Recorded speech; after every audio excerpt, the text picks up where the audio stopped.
We'll keep it back. So hello students, just confirm me once if I'm audible. But if I'm audible, just drop it in the chat box. So if the video and audio is clear to everyone.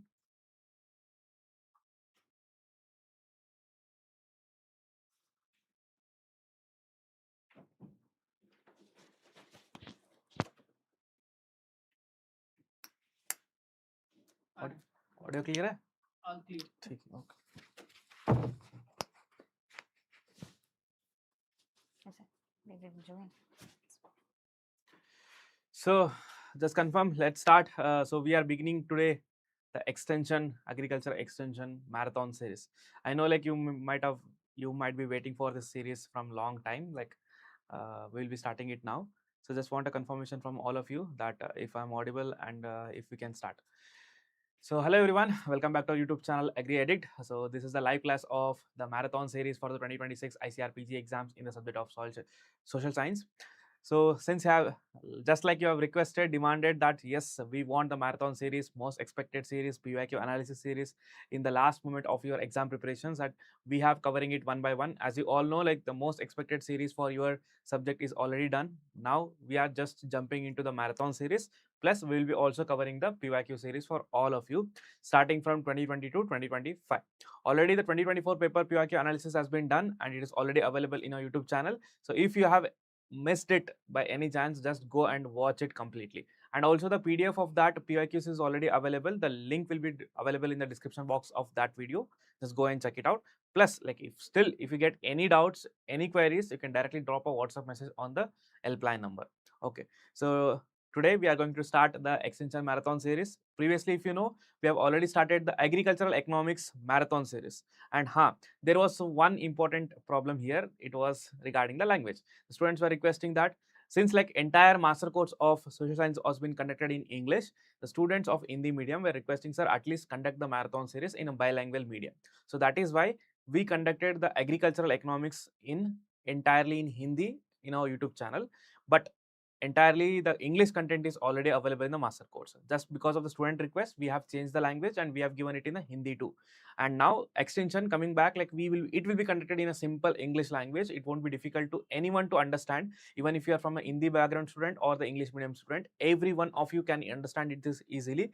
Just watch all this marathon series and trust me, like after attending this marathon series, minimum 60 to 70% of the syllabus will be definitely covered, and mentor will also tell you like what to focus and what you can skip it or what can be optional, and where are the areas that you have to remember for your exams, and also the short questions that can come in the exams. All these things will be discussed in the marathon, going in the proper flow. And let me tell you, we will not be covering in a base level or a surface level. We'll be going in depth and we'll be covering each and everything, but in a crisp way, in a faster way, so that in the last moment you should not like invest too much time here. You should be rigorously revising the things, not just again learning about the concepts. Okay, so this marathon series will be conducted in parts, and this is the first part of this extension marathon series. And one good part about this marathon series is no need to take the notes here. Don't pause the video and keep writing the notes, and don't make the notes at this time, because this is not the right time to make the notes. Okay, instead what you can do is like you can get this PDF directly in your course. So this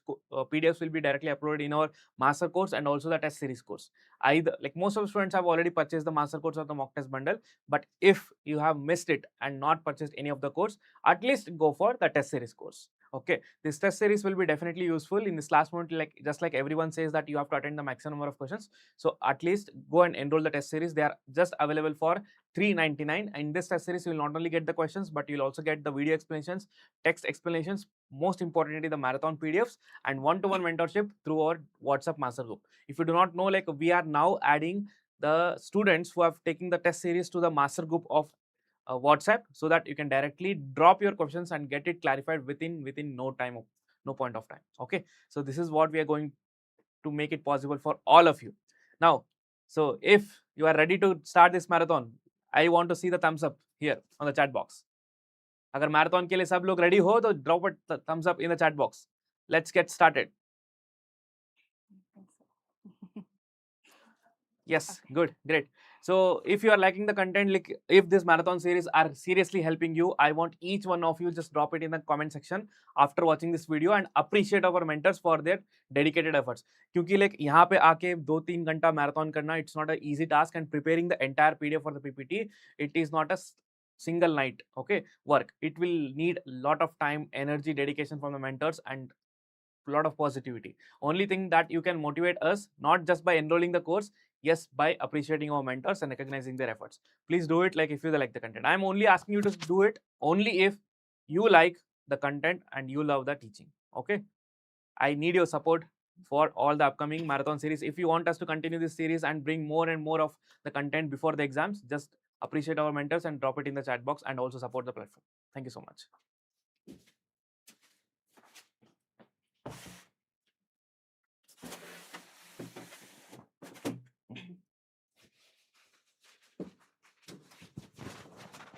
Yeah. So, hi everyone. Welcome to our Rapid Revision 2026 series. So, myself Annu Joshi, I'll be taking this rapid revision of agricultural extension for your upcoming examination.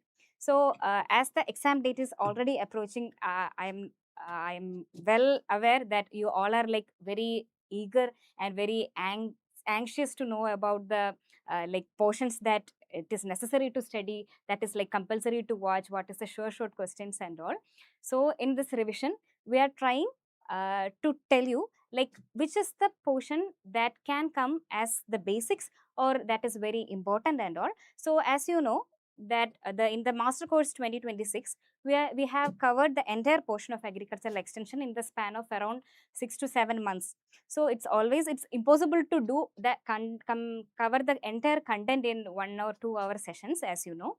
So here what I'll be doing is I'll be just going through the some of the important portions. Even though you may feel it as basic also, there are some portions that you have a tendency to skip sometimes, because when you read in the agricultural extension you have certain basic books to read, like the extension fundamental texts by GL Ray or AK Singh, or instant extension education book by Shruti and all. So what happens, every time we'll just open the textbook and we will see the first chapter, that is the fundamentals of extension, or the next chapter as communication and all. So what happens, after some point of time, whenever you open the book, you feel like in our mind we feel like, okay, I have read it many times, so I don't need to read it again.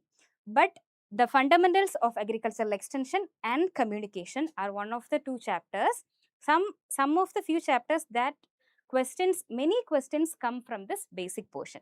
Okay, and also entrepreneurship is also added, because even though it is a small chapter, questions can come from this. Okay, then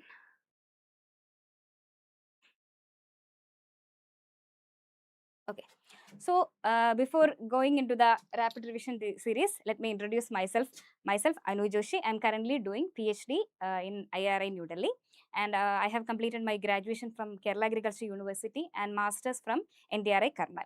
And I have secured All India rank 20 for JRF examination and AR7 for SRF examination for PhD interest.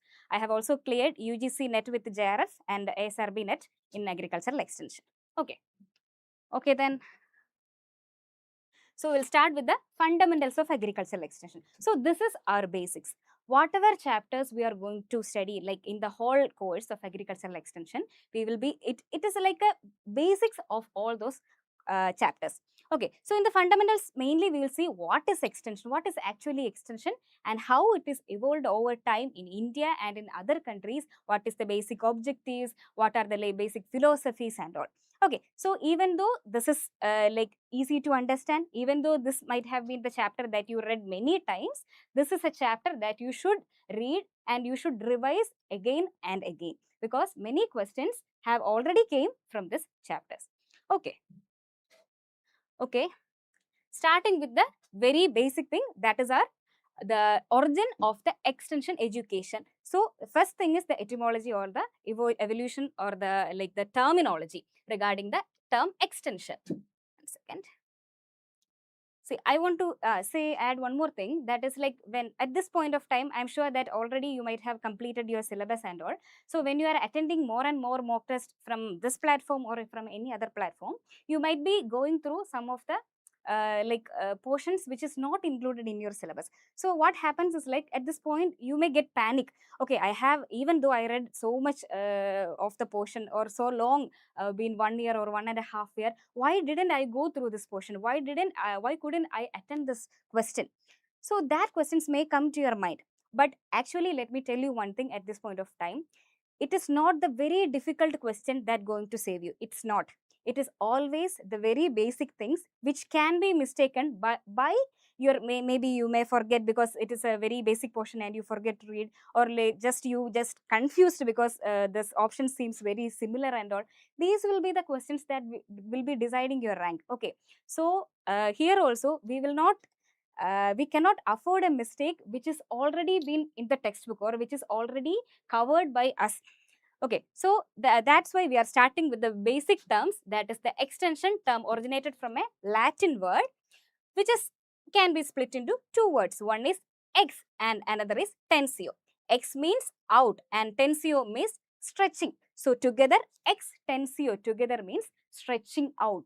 So what we are stretching out? We are stretching out, it can be the different knowledge, it can be different innovations, different technologies, whatever originated in the research institution or the educational institutions and all, that will be stretched out to the people in the rural areas. That is how the whole concept of extension has evolved.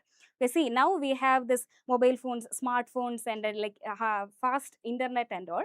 So before that, like when the communication was really difficult at one point of time, so if something happened at one point of the globe, it was really a challenging job to reach the content, the same content, to the other part of the globe, to the, especially to the unreached population. So that's how this extension as a discipline it has, or as a subject it has evolved. Okay, stretching out to the people in the rural area. And also when we say extension education, here we are dealing with the extension education, that is a non-formal education. We will see about the different types of education, but still extension education is a non-formal education. It is not a very highly structuralized form of education like you are going in the school or in your college and all. Also, it is not very informal nature, where we learn the things from by seeing our parents or our family members or the society and all. It comes something in between. So that's why this is a non-formal education. Okay, so even though we deals with the term extension, there are actually three terms that you have to know. That is, one is university extension, the term extension, and extension education. There are three different terms with three different years of origin. So what happens if they ask about university extension, you should not be confused whether it is the origin year of extension or extension education. Okay, so there are three different distinct years. University extension has originated in 1840s in Britain, whereas extension as a word, it has been originated in 1866 in England, and later extension education means it becomes more of a like a teaching learning process, or like more of an institutional structure has came when this term has evolved. So it came in 1873 by Cambridge. Okay, Cambridge University, the term extension education has officially used for the first time. Okay, so this is the basic thing. And now we have seen the term extension, but it is also important that there are certain terms which is synonym to the word extension used in different part of the world. Okay, in different countries it has different term and it has a different meaning also. Even though the whole idea point to the extension itself, there are certain variation in the meaning. So what you can do is, like, you have to memorize the word and the country where it is coming from, and the somehow you try to, because it is not our language, definitely you will be having difficulty in memorizing the exact meaning of it, but still try to connect it somehow. Okay, so some of the important words are Dutch, like from the Netherlands. In the Dutch language, the term verlichting has came, which means lightening the pathway. Same in Spanish or in Spain also, the term capacitation has came, which means training or invention to improve, or like improve the people's abilities, capacity building. So some things are easy to connect. Okay, so here the word term is capacitation. So the meaning is training to improve the people's ability or the capacity building. So somehow it is related. By the meaning itself, you can understand. Sometimes you may need to give some code by yourself, like whatever, if you can, you have a photographic memory and all, if you can remember word by word, it is well and good, you can remember. But if you cannot, then try to keep some codes to remember somehow. Like for example, in Malaysia, Indonesia, the term extension is known as the penuluhan, which means show torch or like give illumination in the dark. So whenever I listen the word penuluhan, I used to think like penuluhan, the first time is pen, right? So I used to think like pen torch. Somehow I used to like connect it with the pen torch. So generally when we will use the torch, when we need light or illumination in the dark, right? So the meaning is giving illumination in the dark. Some like that, whatever the code or like the connection that you are comfortable with, you can keep it. Okay. And one word that you can remember is the word Beratung and Aufklärung from Germany. I think in the instant extension education textbooks and all, only Beratung is given, which means the advisory work. Also, one more word that is from Germany only is Aufklärung, which means enlightenment. Okay, this is actually this question asked in the SRF examination or in the ARS prelims also in the previous years. Okay, so it can be asked in your examination also. And yeah, some more words are there. That is from Thailand. It is the term is known as the song swam, which means to promote. And in Arabic, it is known as the al-arshad, which means the guidance. Okay, so in general, and some other terms are also there. From Persia, it's like in Iran, it's known as the tarwij and gostarish, which means to promote and to extend. See, what happens is like there are very minute differences in the meaning of the words. So in song swam, which means to promote, whereas in tarwij and gostarish, it means to promote and to extend. So when you are studying, just keep a note of like of the similar terms that can be confused when given in the options. Okay, and some other terms are also there. From Austria, it's known as furthering, and in Korea, it's known as the rural guidance. So when you are seeing the meanings, only the meanings, when you see, you can understand that what it is pointing to. It is pointing to, it is the meaning of extension. It relates to something that guiding, something that is giving advice, something that showing a light, which means showing a way to people who cannot find a way, or giving certain training to improve their abilities or the capacities. So actually in extension, we do not only the transfer of technology. Okay, generally that is a common mistake from the like side of the people. They generally think what extension people are doing, they are just transferring the technology from one side to another. It is not. Actually, it is only one part of the extension. Actually, we are enabling the people. We are showing them how to do or how to solve a problem by themselves, so that they can solve the solutions in the future also. It is actually a kind of increasing their capacity or building their capacity and enabling them. Okay, so now we will go to the different different meanings of extension. Before that, we will see some of the key points for your exam, because it is a rapid revision. You don't have time to explain each and everything. So this is like a keynote for you to remember. Okay, so the term extension was first used by Voorhees. Okay, and we told extension is different, extension education is different, university extension is different. So the father of university extension is James Stewart. Okay, James Stewart is the father of university extension. It is important and it has been asked in the previous years. So many he actually started to take classes for the working men and women and all. Okay, so then we have the another father of extension education. This is father of university extension. This is father of extension education. The words may seem similar, but they are different. Okay, father of extension education is Jean Paul Liggins, or we call it as J.P. Liggins. Then who is the father of extension in India? That is K.N. Singh. This is common people. And in India, if we are telling specifically, K.N. Singh is the father of extension in India. So who is the father of extension work in USA? Why we are studying, being in India, why we are studying USA? Because in USA, many fundamental things of extension, which is like given to the development of USA, development of extension has been started in the USA. Okay, so the father of extension work in USA is Dr. Seaman A. Knapp. He is also known as the father of demonstration also. Okay. demonstration. He's also known as the father of demonstrations also. Demonstration is one of the important method, extension teaching method. So he's also the father of extension demonstration also, and he's also known as the father of extension work in USA. Okay, and then in whole extension education we are leading with, right? So in education, definitely the process of learning is happening. So the father of learning is Thorndike. We will be learning about different types of learning, and the teaching learning process and all. So learning is a inevitable part of extension education. So the father of learning is also important, which is Thorndike. And rural extension work actually started in USA. Okay, rural extension work started in USA, and the extension education originated in England, that we already discussed, right? So yeah, so this is some of the key points you can remember about the father of different terminologies and all. Okay, so now we are going to the meaning and definition of extension education. Actually, the definition itself is very big, you have seen many chapters, many definitions given by many people. So actually the definitions will be very lengthy, but still I have taken only the keywords for you to remember, so that when you see at least the keyword, you should remember who gave this. Actually, for every chapter, like it can be the in entrepreneurship also, communication also, management training, every chapter there are so many definitions are given.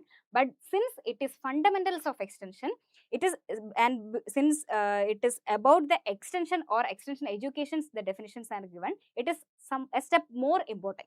Okay, so what you mean by extension? Historically, extension means education given in agriculture and home economics to rural people. Okay, but by different authors, it is introduced differently. So according to Ernst Mincher, extension is basically education.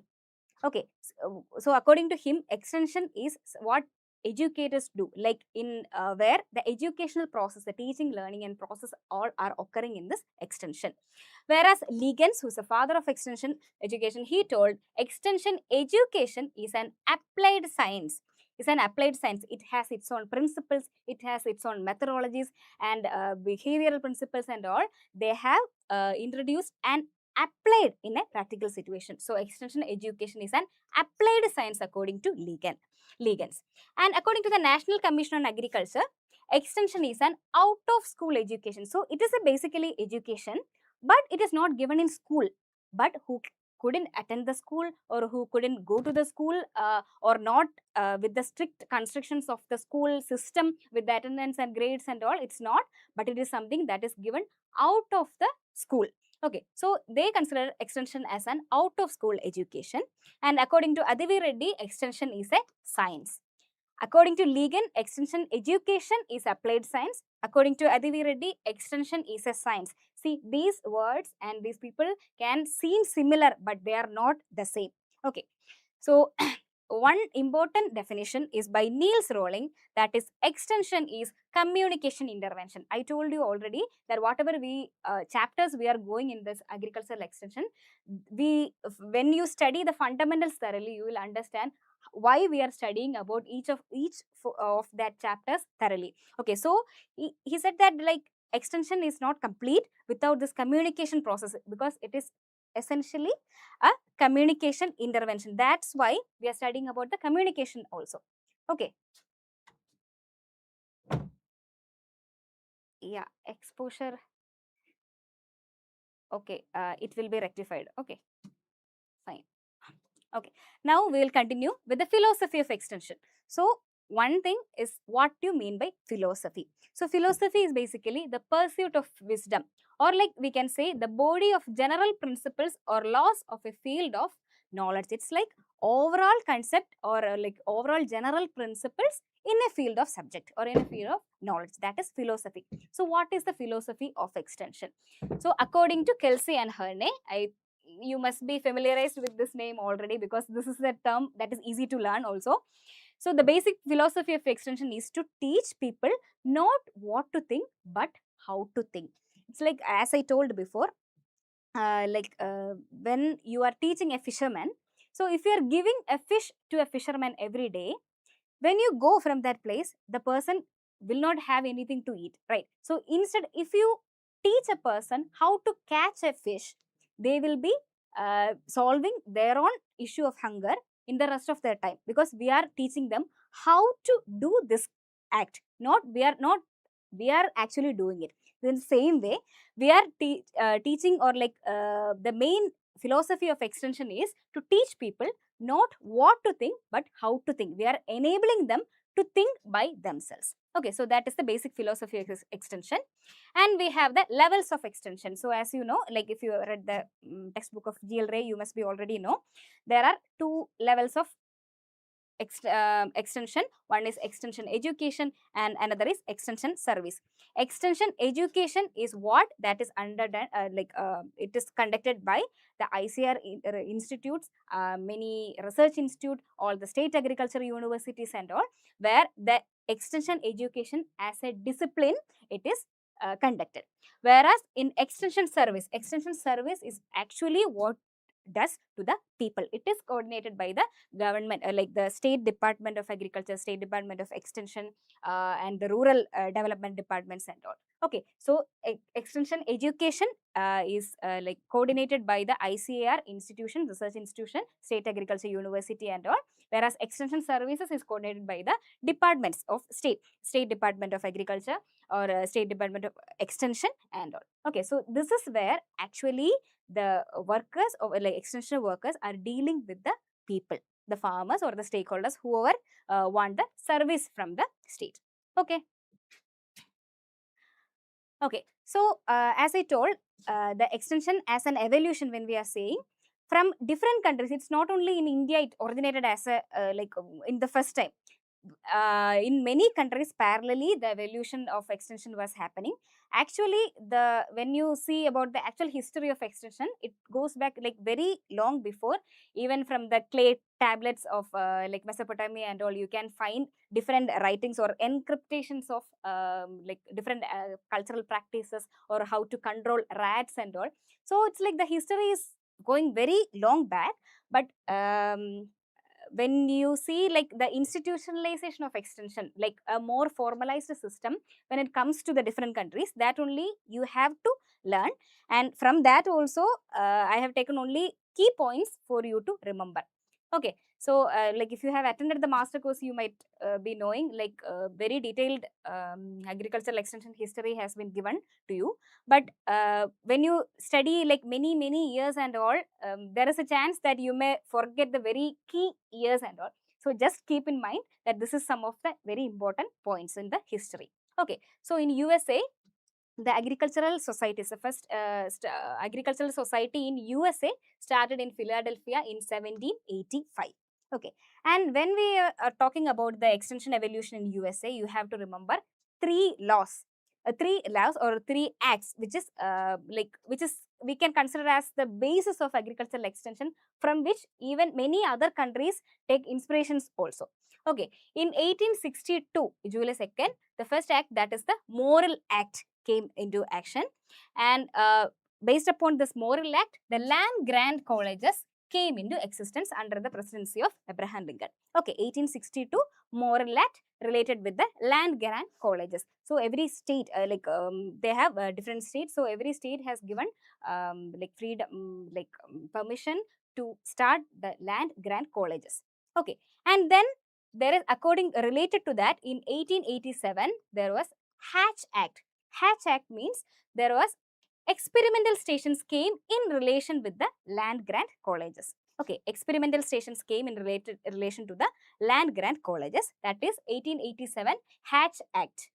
And then 1914 we have the Smith-Lever Act. These three acts are very important. Okay, you have to remember what is the act, in which year they came, and what was the main outcome of the act. Okay, under Smith-Lever Act, the cooperative extension services started in all the states. Okay, so these are the three important acts that you have to remember. Okay, and in USA, the extension unit in USA is known as county. Okay, this is one of the term that you can like, that is not normal in other countries. Okay, the extension unit in USA is known as the county. Okay, so these are the three important acts you have to remember related to the USA.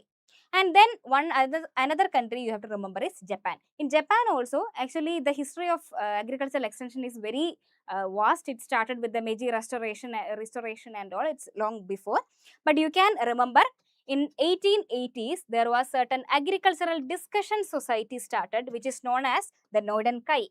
Okay, Nodenkai is known as the agricultural discussion societies that originated in 1880s. And later in 1893, official extension system began with the agricultural experiment stations. See, as you can see, like many important things happen in USA with the different acts and all. Somehow the variations of different outcomes of this act were reflected in many other countries also. So in 1893, the official extension system began in Japan with the agricultural experiment stations. Okay, and as the extension unit in USA is known as the county, in Japan the agricultural research extension linkage happens at the prefectural level, or we can say at the state level. It is known as prefectural level in Japan. Okay, and also we can say in Japan, farmers organization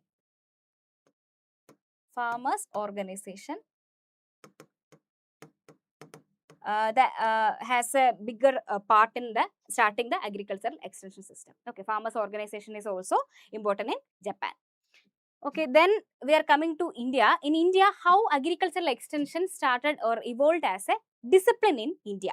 Okay, so in the undergraduation, you must have already undergone several courses under agricultural extension, right?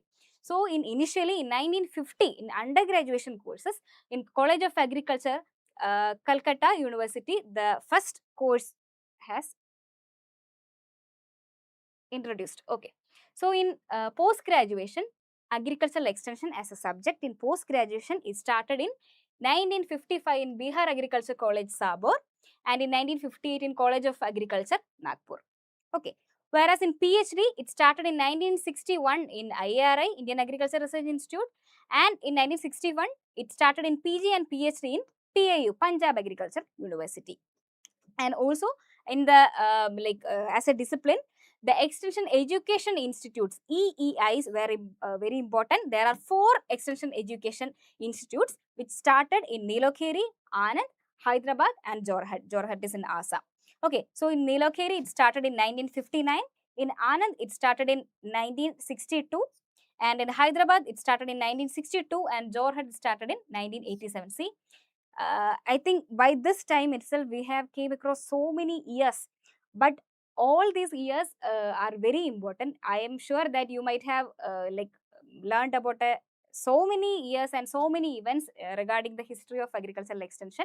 Even though if you are studying also, please try to remember the important ones. Do not forget or get confused the necessary or the important years, because you are trying to study many new things. Okay, so the extension education institutes are very important, and the 4 places where it has been started, in which year it has been started. Okay, it can be asked to as a match the following, or match the following form, or like the in which year the first extension education institution came or the last extension education institution came. In any form, question can come from this portion. Okay. And now we are going to in the educational part, where the types of education, as we told, there are 3 types of education. One is formal, informal and non-formal. In formal education system is the one which you are currently undergoing in your college. Okay, so you have studied in your school, you have studied in the college, and you will be coming to joining to post graduation and PhD and all different exact proper educational structure. So what do you mean by formal education? So it will be highly institutionalized, chronologically graded and hierarchically structured educational system. So there will be certain rules and regulations will be there. Chronologically graded. Chronologically graded means one after another. After first standard, you will go to second standard, then to third standard, like that. Chronologically graded, one after another. I will try to explain the words in English as well, because as Hari sir was saying before, if any one of you are like familiar with the Hindi language and all, if you cannot understand any words in English, if I am saying, you can ask at any time, or you can keep in the comment box at any time if you are not understanding any words or any concept, or if I am going in fast or something, you can always tell. Okay, so it is chronologically graded, means one after another in the correct order, and the hierarchically structure, there will be certain structure, hierarchically structure from the top to bottom, certain structure will be maintained in the formal education system, whereas informal is the exact opposite of formal. Exact opposite means informal means it's a lifelong process. See, when you go to a public restaurant or like any places, you know how to behave. You will be sitting like not how you are casually sitting in the home. You will be behaving in certain way, you will be eating in certain way. Maybe nobody taught you like how to do that in a textbook, but you will be learning it by observing the others, from learning from your parents, from your family members and all. That is the lifelong, that continues throughout your life. Okay, that is a lifelong process, is the informal education. And what comes in between, that is the non-formal education. That is what the extension is about. Okay, it's not formal, strict as formal, but it is not as casual as informal.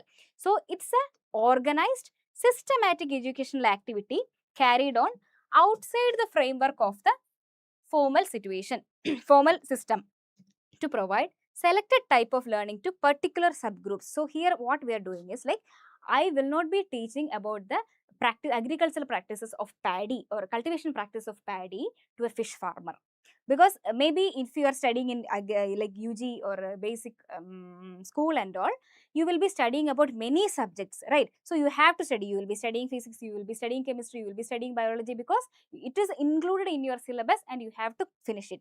But that is not the case in extension education or in non-formal education. So here whatever you need, the selected type of learning will be provided to the particular subgroup. If you are a rice farmer and if you want to know about the integrated pest management, you will be learning about that only particularly. So that is the non-formal education. Okay, so it is not like it's very casual as an informal, it's also an organized systematic system only, but it will be will be very specific to the target group of learners. And then we come to the objectives of extension. So we have three levels of objectives, that is the fundamental objective, general objective and the working or specific objective. So fundamental means, as fundamentals of agricultural extension we are seeing, fundamental objective means the all inclusive objectives, like very broader in nature, as we can see the overall development of people. I am saying that I am teaching the subject for the overall development of people, which means that it even though there are many concepts are included there also, it's like a broader concept or like a broader objective, all inclusive. It's also known as the all inclusive object, fundamental objective. And then we are coming to the general objective. General objective is somewhat specific compared to the fundamental objective, so that is more definite in nature. So I am saying like in the rural development or the rural development department, if they have the overall development of people is their fundamental objective, we can say mandatory creation of Panchayati Raj in the states, that is a general objective. So to achieve the fundamental objective, there are more specific or more definite objectives are set, that is the general objectives. And then next, the third level is the working objective or the specific objective. So that is more specific compared to the general objective, that is like very specific in nature, we can say.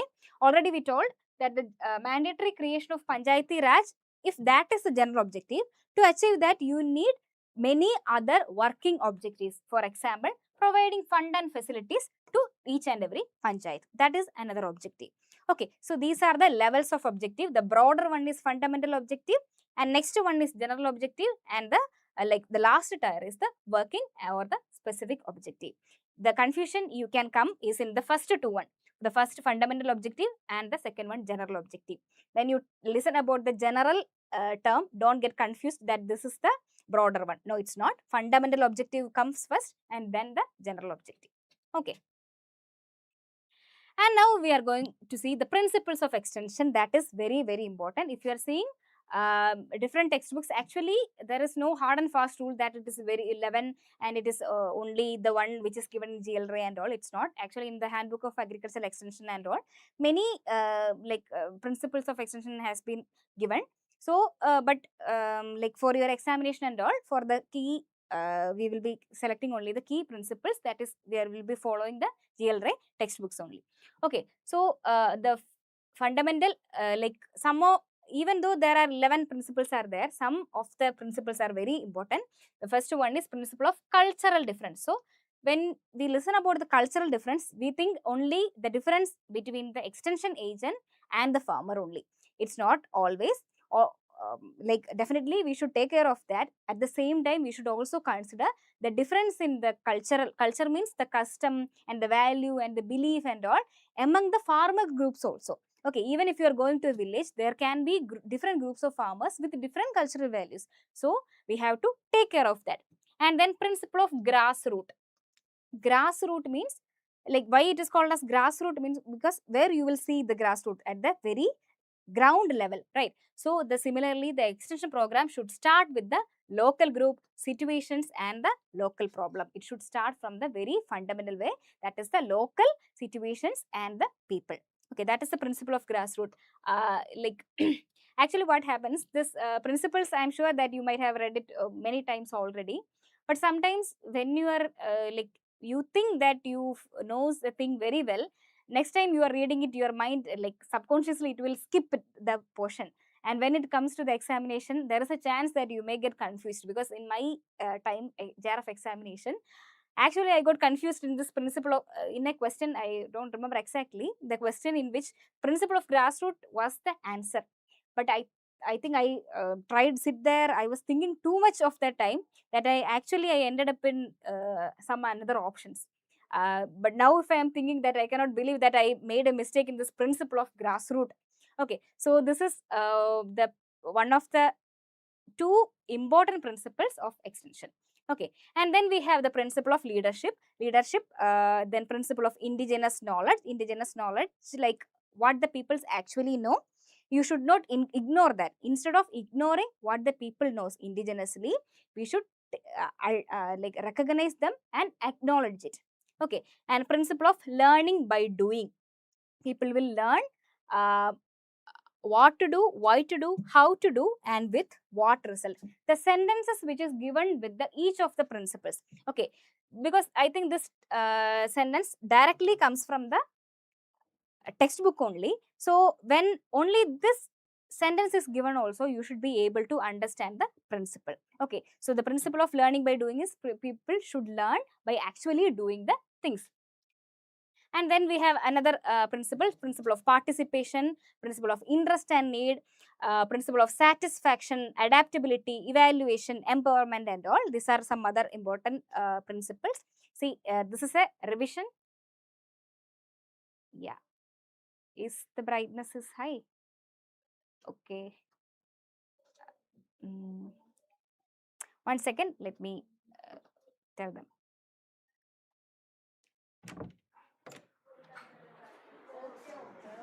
Reduce the brightness a little. Okay. Yeah. Okay, so as I was telling, so it will be difficult to understand, like explain each and every principle in detail, but I'm sure that it is not that difficult to understand, so you might have already read it different times. Only thing is, understand the principle of evaluation, and the sentence is, evaluation prevents stagnation. Evaluation is something that you are checking against the already set objective. Okay, I want to cover one chapter today, that is my objective. So, at the end of the day, I am checking whether I have completed the chapter or not. That is the evaluation I am doing, right? So, the same thing is applied to the extension programs also.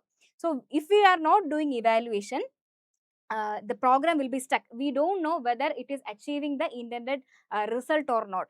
Okay, so to avoid that, we do the evaluation. So, if we do evaluation, I understand that there are certain problems. I have to modify the program according to that. So, evaluation prevents the stagnation. Okay. And similarly, okay, one other important concept in extension education is extension education process given by ligands. Okay, Dr. J.P. Legans, who is the father of extension education, he gave the extension education process, which is a consists of 5 steps. Okay, sorter. Oh no, sorry, it is not sorter. It is sorter. Okay, SOTER. Sorter. So sorter is a acronym, like the short form of the extension education process. Okay, so what do you mean by sorter? S for the situation. I think the brightness is good now. Yeah. Mm, yeah. S for the situation. Situation means what it is now. What is the current situation?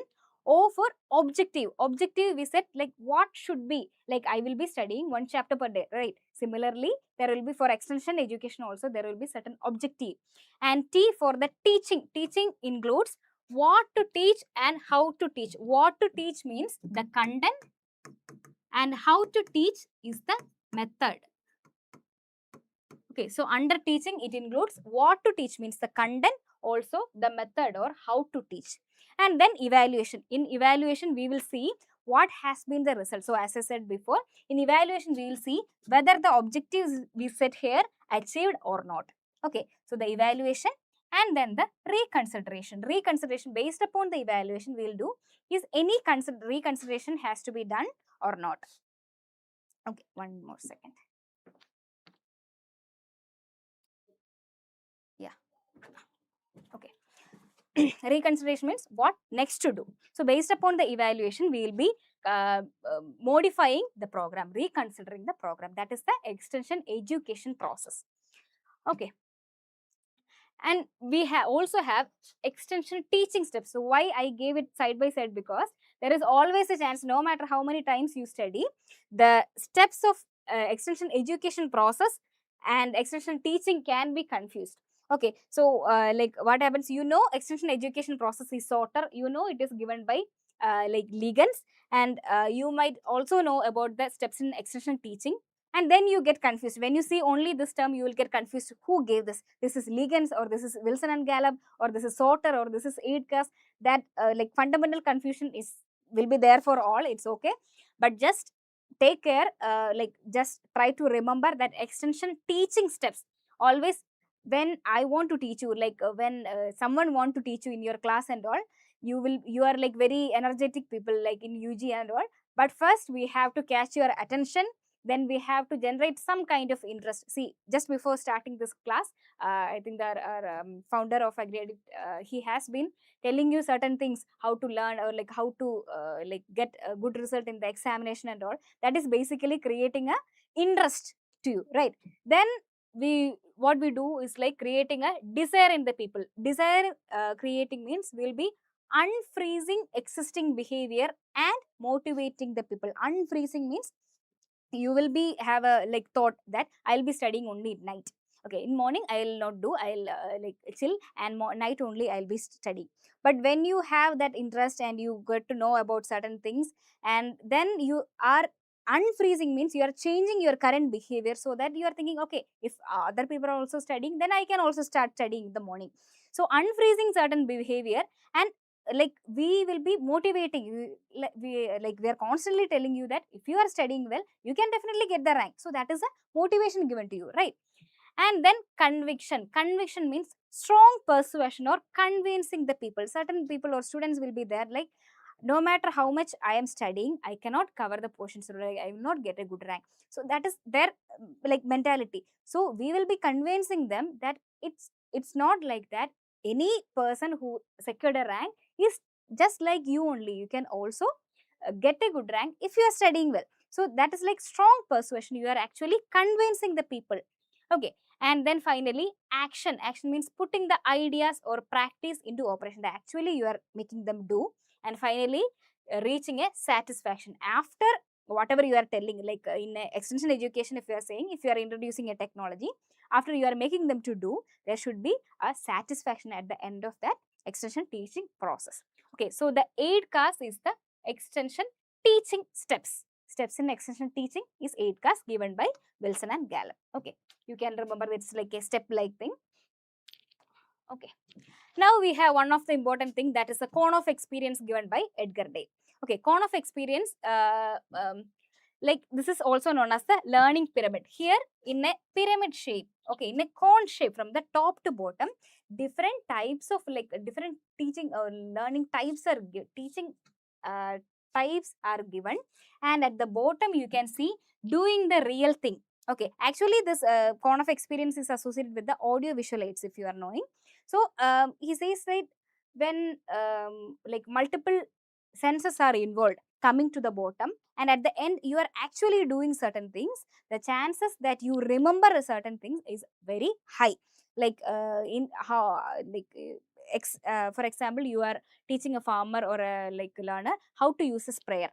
So if he is actually using that sprayer, it will be very easy for him to remember, okay, there is a switch, there is certain handles that I did there. So it will be easier for him to in his farm to use that the same thing. Okay, so if he is only reading, the chance of retention is only 10%. So same happens to you also, because when you are reading your textbooks only, you are keep on reading alone. So the chance of you to remember the content in the textbooks is actually only 10%. Okay, so when you are hearing, the chance of remembering can increase to 20%. If you are seeing through images like this, images, or like if you are seeing certain videos and all, the chance of like remembering will be goes up to 30%. And also if it combines with the audio and the video together, it will goes to 50%. And when you are saying or and it, you are writing, it goes to 70%. And finally, if you are actually doing is when you are actually doing the mock test, when you are actually doing the MCQs, as in case of the examination, then the chance of remembering, you can only understand this is already like almost in 1 month only time is there to reach the exam. So some of the questions that you made a mistake in the mock test or in any test series, the next time you see the same questions, the chance of you remembering that will be very high, right? The same thing only, if you are actually doing, then the chance of memory retention is up to 90%. So in the learning pyramid, which is modified by Shield in 1989, the bottom of this pyramid consists of doing the real thing, and the top there is reading. Okay, and from the bottom to top, the level of abstractness increases, which means from the bottom to the top, abstractness means you are having a concept in a vague manner. Like I am saying extension education. Okay, you are like I am saying the working principle of a sprayer. Okay, so if you are reading it, you will get a idea which is like an abstract way, which means not a clear cut idea, but in a like very fundamental or in the basic way. Okay, that is a level of abstractness, we can say. So when you are reading, it is like that, but when you are watching a video, you may understand it a better way. When you see a demonstration, you will understand in a more clear way. When you go to the bottom of the pyramid or the do the real thing, that abstractness reduces and the level of concreteness increases. Concrete means you understand the concept very clearly. Okay, so that's what happened. From the bottom to the top, the level of abstractness increases. Okay, so this is about the cone of experience given by Edgar Dale. Who gave cone of experiences? Who modified the cone of experience? These two questions are important. Actually, you have to remember the pyramid also. Okay, in the textbook, I think better than this, you can like in the GLRA textbook itself, the cone of pyramid is given. You can study the all the steps one after another, which one will come. Sometimes they can ask after demonstration what will come in the cone of experience, before the simulation methods what will come. So these kind of questions can come from this question, this portion. Okay, and certain things that is related with the learning, that is also I don't have time to explain each and everyone, but when you are reading, you should remember this, the different principles of learning. Like as we have seen in the principles of extension, in the same way there are principles of learning, like principle of association, principle of dissociation, principle of transfer, these kind of principles that you have to remember. Okay, and the laws of learning are given by Thorndike. Thorndike. Okay, I think you remember he, yeah, we told before that he is the father of the learning, right? So he has given like one of the some of the important laws, that is the law of readiness. Readiness means the person should be mentally, physically will be ready to learn. Then only actual learning will happen. Okay, and law of exercise. Law of exercise means the more you are exercising or the more you are practicing certain things, the more you will be learning. That's why like we tell like again you to practice your MCQs in the textbooks in Sunil VG or Nirmal Ravi Kumar or in like any mock test bundles and all, whatever we are saying, because the more you are practicing, the more you are exercising, the more you will be learning. And the law of effect. Effect means if the like if the learning process, the whole process of learning, if that is enjoyable to you, then the chance of learning also will be increasing. See, we are not like forcing you. So for example, we are not forcing you to watch our video or to learn, right? If you think this particular process is enjoyable to you, if you think that the economics is dealt very nicely by Ajay or by Sayan, and or if extension is like feeling, if that particular process feels enjoyable to you, then the chances of you learning also will be increased, right? Most of you might have selected the subject extension or economics. The like 90% of chance is that your teacher who taught you in the UG might be a good teacher. So you liked her class or liked his class, so that you wanted to take the subject, the same process only. So these are the laws of learning given by Thorndike. And also we have the domains of learning.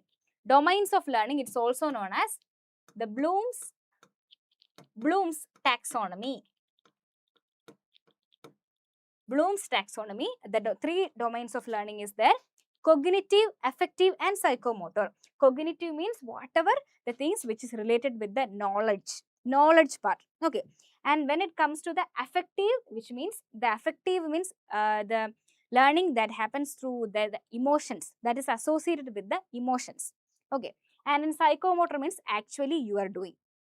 Psychomotor, motor means motor skills. When you know something, you know the principles of sprayer, you know the functions, how to function it, and then when you are actually doing means your muscles, like your body is following what you are knowing. Okay, the brain, the nervous system, and the muscle system all are coordinated to perform certain tasks. So that is a psychomotor domain. So these are the three levels of learning, or the three domains of learning known as the Bloom's taxonomy, starting from the cognitive, which are related with the knowledge, affective, with related with the emotions, and psychomotor, which related with the actions or activities. Okay. And some other concept is andragogy and pedagogy. Andragogy is leading like related with the, these both are Greek terms. Okay. Andragogy, which literally means man leading, man leading. So andragogy related with the principles of adult learning, adult learning, adult learning. Whereas pedagogy related with the child, the literal meaning is child leading. Okay, that is also a question, because see, the man leading and child leading is the literal meaning of these terms. So when it is given in the options can be man leading, man learning, child leading, and child learning. So definitely, you know, andragogy is related with the learning, and it is about the adult learning. So the chance is there that you may go with the man learning is the option, but it's not. The man leading is the correct way when you go to the literal meaning. Okay, the like original meaning of the word. And in same in case of pedagogy, the child leading is the actual term which deals with the principles of principles and methods of teaching children, or like the like child, dealing with andragogy relate with the adult learning, and pedagogy related with the child learning. Okay, so this is the some of the basic concept that I can just go through. You can like if you have already the notes and all, please go through it in like in a detailed manner. Okay. And the books, see, for every chapter there are many books and different authors and all, but because this is fundamentals of extension, the chance if they want to ask about any book, the chance of asking from this chapter is actually quite high. Okay, so some of the very few, even though the list is very big, you can select certain books to remember the name. Okay, agricultural extension book by Vanden Ban and Stuart Hawkins, that is one of the fundamental book in extension.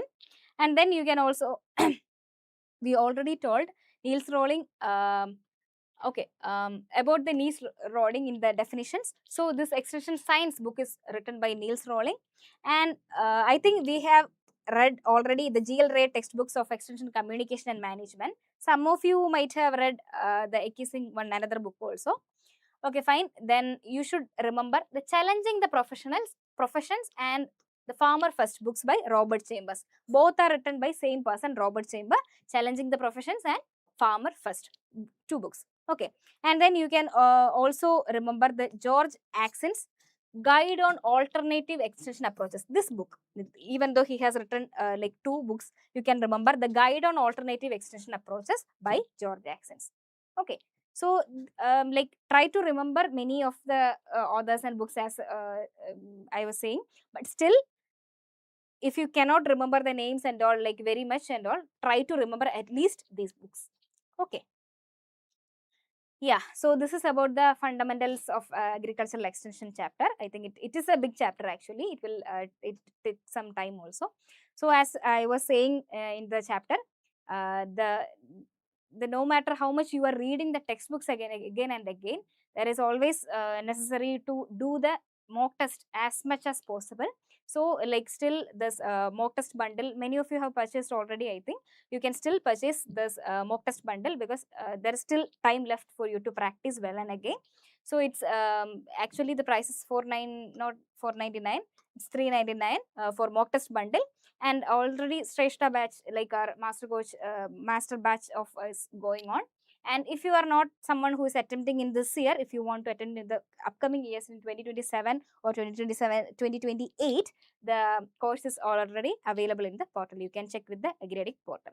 Okay, and the PDF of all the revision series, marathon series, and the PVQ analysis, everything will be available with the mock test bundle. So if you can purchase, if you want to purchase, you can. It is according to your wish only. Like if you feel like you have to attend the MCQs more, then you can go on and purchase these things. Okay. Next, we are going to another portion that is very, very important. That is none other than the communication.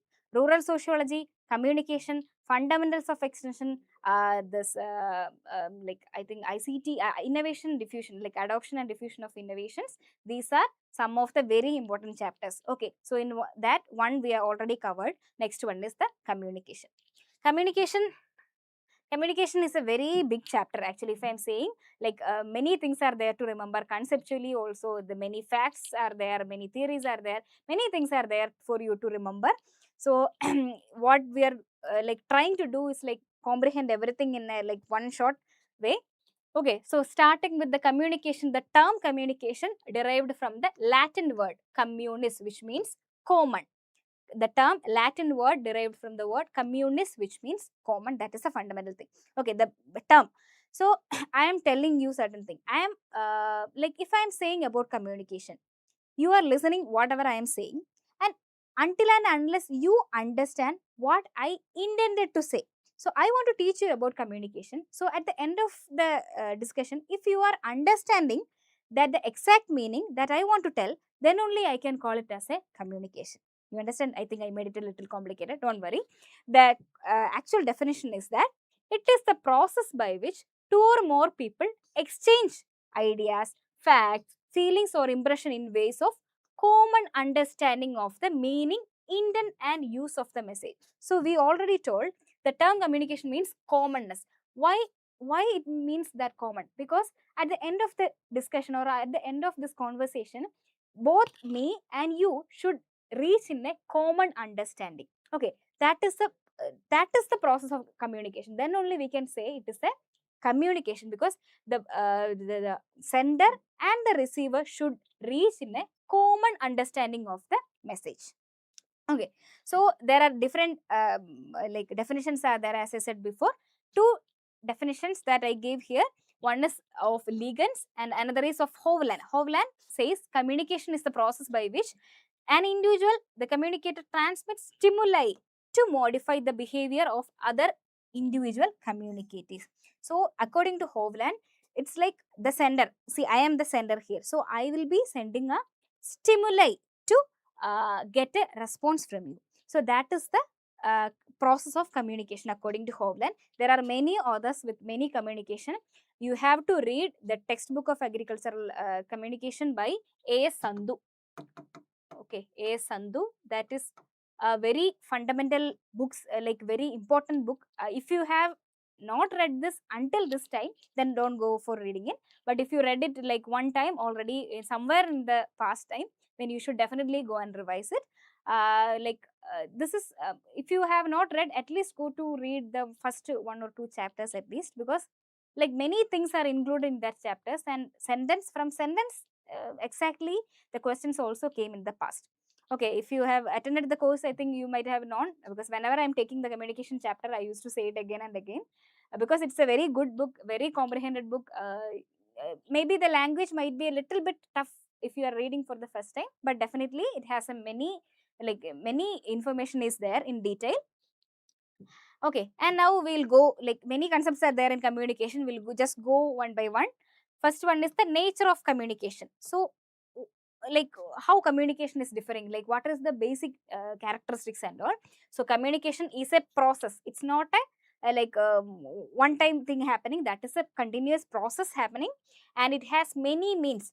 Many means of some telephonic conversation is there, written conversation is there, many means of communication is there, and it has interdependence. It depends on different elements one after another. It is interdependent, and it happens at many levels. Many levels means within the person. See, before maybe at this is already, I think 1 hour 10 minutes is over, so you might be thinking the why it is not ending, or why it is so long. That kind of thought will be going in your mind, right? So that is the intra communication, like intrapersonal communication that is happening within yourself. And it can be interpersonal communication. You will be telling to your friend, I'm listening to class for 1 hour, it is not ending. So that is an interpersonal communication.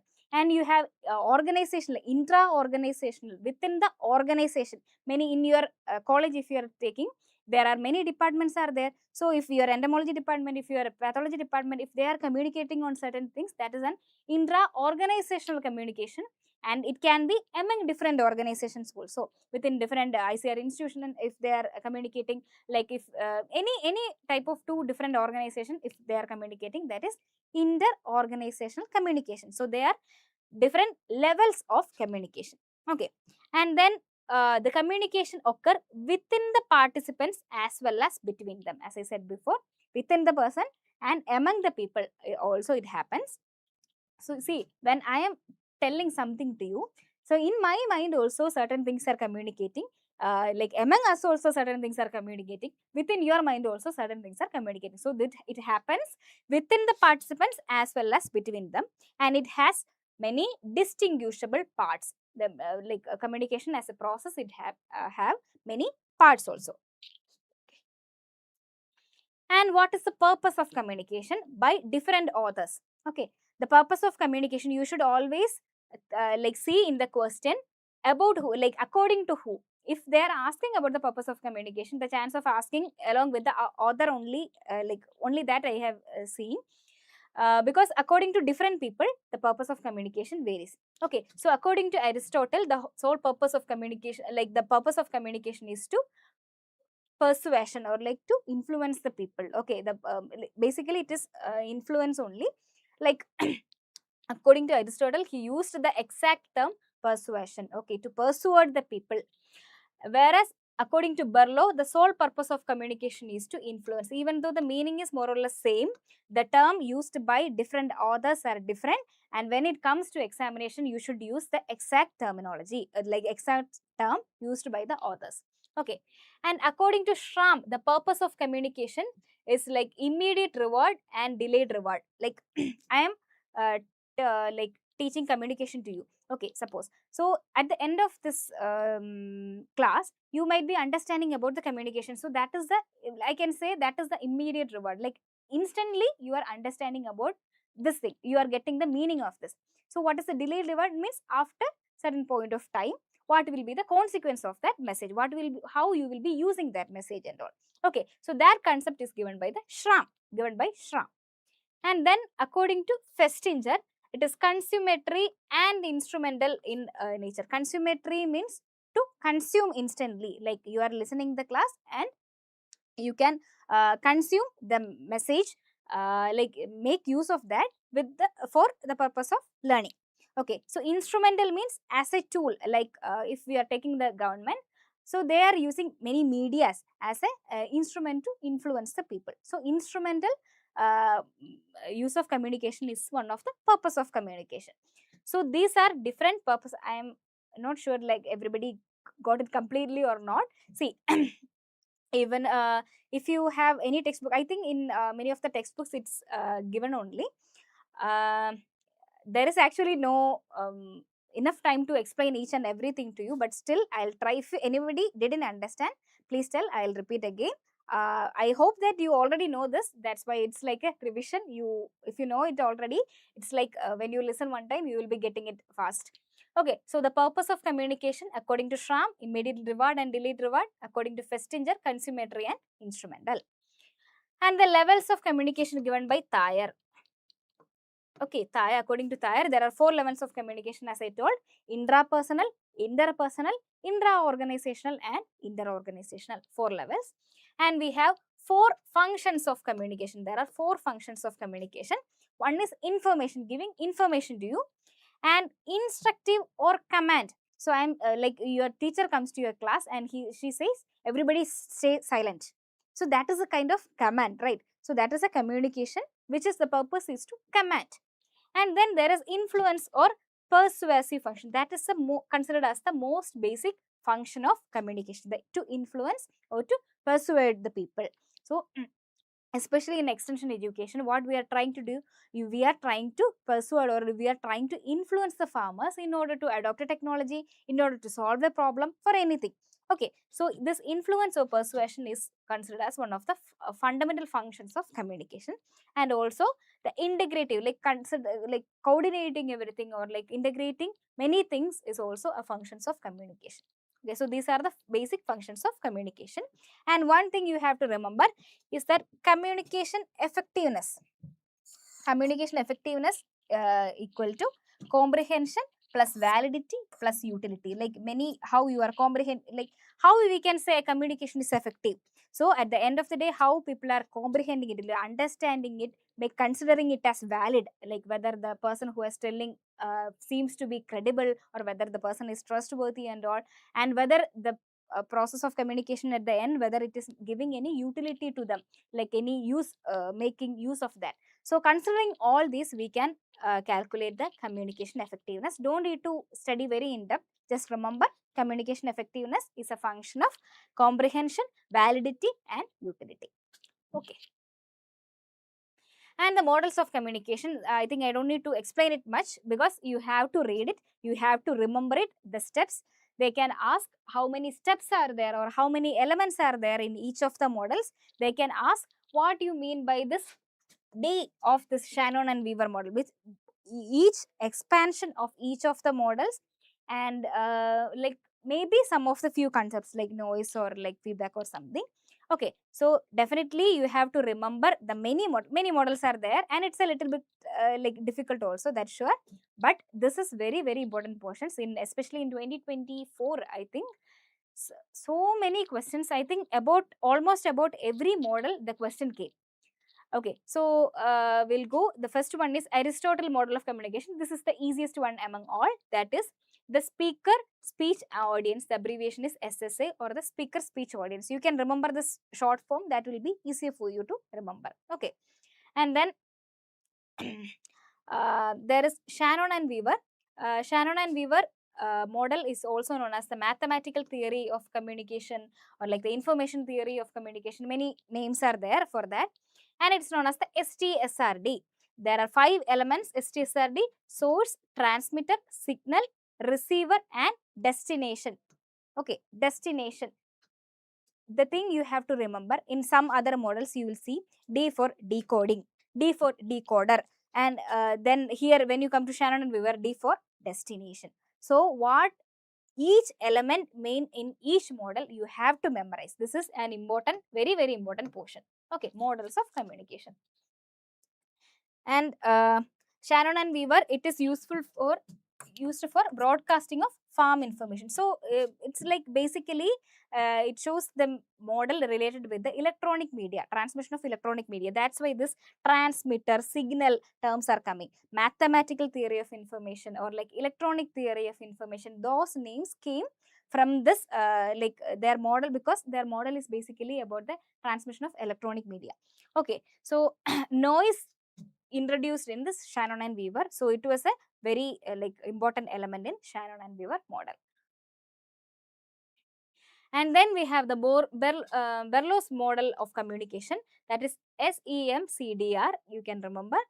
The thing is, always students used to ask whether it is 4 elements, whether it is 5 elements, whether it is 6 elements, like that, because SMCR is also a short form of Berlow's model of communication. What happens is like these are the main elements. SMCR, the source, message, channel and receiver. SMCR, these are the basic elements of Berlow's model.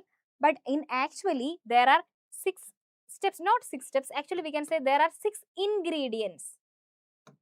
According to Sandhu's textbook, there are actually 4 elements and 6 ingredients for Berlow's model of communication. This encoder and decoder. See, in Berlow's model, the D for the decoder, whereas in Shannon Weaver, it was denoting about the what? Destination. Okay, so this is the difference when comes from one model to another. The changes, the like expansion of each word will differ. Okay, they can ask what is the 4th element. If they are asking what is the 4th element of Berlow's model of communication, it is the 4th element. So the last element is SMCR, the receiver. Okay, if they are asking about 6 ingredients, that is the SEMCDR, the encoder and decoder is included in the Berlow's model of communication. Okay, so this is about Berlow's model. And you also have the Schramm's model. Schramm's model is very important. Okay, every time, even the like latest ARS examination also they asked. Then you have SESDD, this is the short form. So Schramm's model is important because it's used in the mass media communication. So it has source, encoder, signal, decoder and destination. See, in this model, both D's are there, that is the decoder as well as destination is there. And then we have Ligon's model of communication, which is very basic, that is CMCTAR, and that is best applicable to the field extension work, because definitely Ligon is the person who is associated with the extension, right? So he developed a model that is best suited for field extension work. The thing is, don't think that it's very easy to remember all the like elements, all the functions of that models and all, because something has broadcasting of farm information might be the function of one model, for field extension work application is the function of another model. So it's not that easy to remember, that's sure, but try to remember it by having certain connection and all, because as in case of Ligon's model, Ligon is a person who is related with the agricultural extension or extension education more, right? So the field extension application work, the best application model is the Ligon's model of communication. And then we have Rogas and Schumacher's, Wesley and McLean's models and all. And also we have Laswell's model. Laswell's model is associated with the terms political communication, propaganda, political symbolism, these ways, how the communication is used in a political situation in case of political propaganda or political symbolism and all. So his model is related with these things. And the communication model suited to reading the newspaper. This is actually ready-made question kind of models. Okay, that is the Barkner-Weisman model. That is model related to or suited to reading newspaper, which means, what do you mean by reading newspaper? When you are reading a newspaper, you are communicating to yourself, right? Intrapersonal communication. So Barkner-Weisman model is also related to the intrapersonal communication. Okay. So these are about the models. I'm sure that when I say one time, it won't be able to remember everything, but definitely you might have already read it several times. Please do it again and again, because it's almost a sure question. Every year, one question definitely will be there from this models of communication. Okay. And then we have the elements of communication. Elements, generally we say the elements are communicator or the sender who is communicating, and the message, And the channel which goes to, like, it's like a bridge between the communicator and the receiver, and the receiver who is like receiving the message.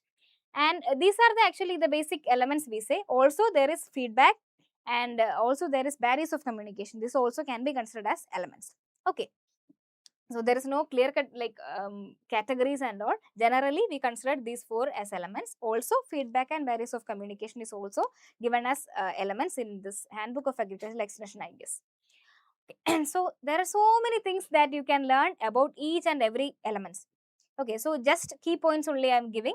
The key communicator concept is given by Lazar's field. Okay, and then regarding the message, the dimensions of message, the code, content and treatment. There are three dimensions of message, that is the code, content and treatment, that is given by Berlow. And there is message distortion is explained by Kirk. There is systemic distortion, there is fog, and there is mirage. These are the three types of message distortion explained by Kirk. Okay, and then regarding the channel, the main question that can be coming from the channel is the classification of channel. Always they will give the types of classification of channel, and then one example related with that. Okay, we have personal localite, and personal cosmopolite and impersonal cosmopolite. Always think there is personal and impersonal. Personal means when I and you can, if one person is here, I'm we are communicating direct to direct, face to face, one on one. That is the like personal. And then when I say impersonal, which means that maybe it is not a direct communication, like I am talking to you in an impersonal way, right? So I'm not connecting you directly, but through certain media, through certain communication means and all. Okay, that is personal and impersonal. And then we have the localite and cosmopolite. These are the two terms. Okay, localite means if the person is from your same locality or your same system of like living, that is called as a localite. Say for example, your sarpanch, village sarpanch, or the village like panchayat member, like leader and all. And the cosmopolite is someone who is from outside the your living system, or like your like traditional living system, like an extension agent. Extension agent is someone who is coming from outside of your locality, right? As extension person, we will be going to different villages. So for them, I am an outside person. So what are the examples? For personal localate, we can say personal means you can talk one on one, and they are a localate. So you are saying your peers, like your friends, your family, your neighbors and all. These are the people you can talk directly, as well as they are from the same locality. That is personal localate. When you say about personal cosmopolite means there are certain people. Cosmopolite means who are coming from outside to your village, but talk to you in personal. That is the example of extension workers. Personal cosmopolite is the example of extension workers. And then we have impersonal cosmopolite. Impersonal cosmopolite means they are outside your system, and they are not talking to you directly. Through certain medias or certain like means of communication, they will be contacting to you. See, I am from outside your locality. I am communicating you through a certain media, like this internet, right? So that the best example is that mass media. See, YouTube is a mass media, right? So this is like I am from your outside your locality, and I am communicating you not to directly one to one. I don't know how many of you are watching. I don't know any of you who are watching you personally, but still I can communicate you the message. Okay, so I am impersonally communicating you. That is the example is mass media. Sometimes they gave an option as personal cosmopolite. Not personal cosmopolite, impersonal localite. Impersonal localite is not a type of channel. Okay, it is not existing. One time they just gave it in the option just to confuse you. Okay, because if you are from the outside of the locality, like if you are communicating you impersonal, like not directly talking to you, it's not possible that it's a person who was in the same locality, in the same vicinity, right?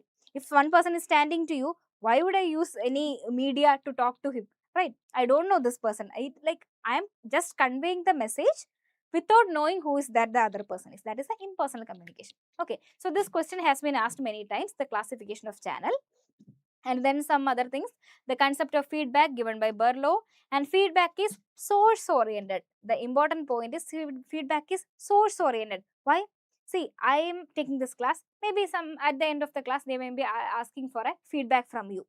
So you are giving the feedback. Why would be it is why didn't it called as a receiver oriented? Why it is calling as a source oriented?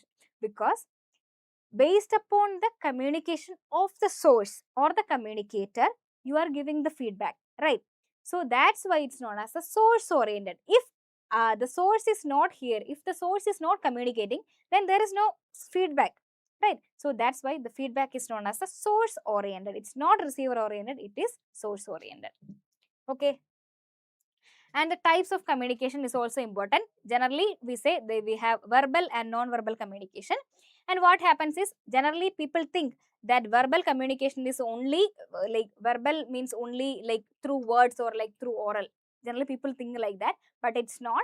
Verbal communication includes both oral and written communication. Whatever you are talking, whatever you are writing, that can comes in the verbal communication. Okay, so that's why in non-verbal communication, without using the words or then proper words in the language or in the coded form, whatever we are using to convey certain message, that is known as the non-verbal communication.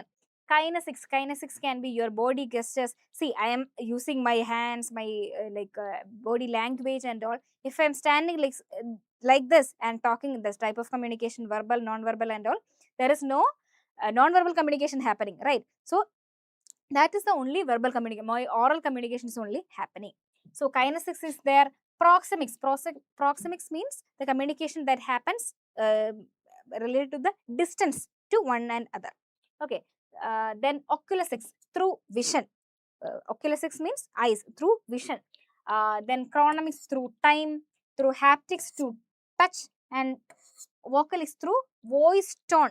See, vocalics, what happens? Vocalics, when you listen, it's a non-verbal communication. Vocalics.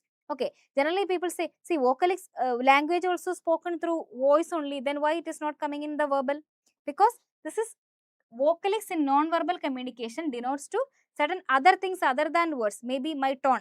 See, when you are coming to a class, you are sitting in the class and making lot of noise. Suddenly, your teacher is coming and shouting at a higher voice. Stop the noise, right? So even though if she is saying in a mild tone, please stop the noise, then definitely the impact will be different, right?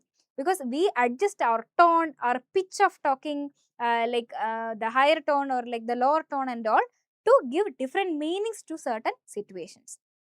Okay, so that's what about the vocalics and other non-verbal communications. And the communication methods. There are so many communication methods. I'll just tell about the classification because each and every method cannot be discussed, but this is also important. Okay, this portion, communication methods. These are basically extension teaching methods only, communication methods. Because extension is a communication intervention, the communication methods are extension teaching methods only. Okay. So, these methods are classified based on use and form by Wilson and Gallup. Use means based on, see, based on use and form, there are two types of classification. Use, one is based on use and there is based on form. So, based on use means for what purpose we are using it. Okay. So, if you want to give a very close, like one-on-one experience to another, then we can use individual contact method for the farmers. And but if the number is more, then you cannot go to each and everyone. Instead, you will make them as group and make a group use other methods, that is group contact methods. If it is a very large population, then we will go for mass contact methods. Okay. So, individual contact method, as you can understand, it's a contact is face to face. It's very effective in teaching because feedback is very high, but it will have only slow communication. Because see, if maybe 15 people is watching at this point of time. So if I am seeing you one and one, one after one, means just after seeing your expression, just after looking at you, I will understand whether my teaching is good, whether it is making you bored, or like whether it is giving any information to you, whether it is giving the purpose and all. The feedback is very high, like very instant. But what happens, I can attend to the second person only after completing the first person. So it's a result in a slow communication. For example, farm and home visit, farm clinic, mini kit trial, telephone calls, etc. They are one individual contact methods. Okay. And we have group contact method. Group contact means group is a like aggregation of 2 to 30 people.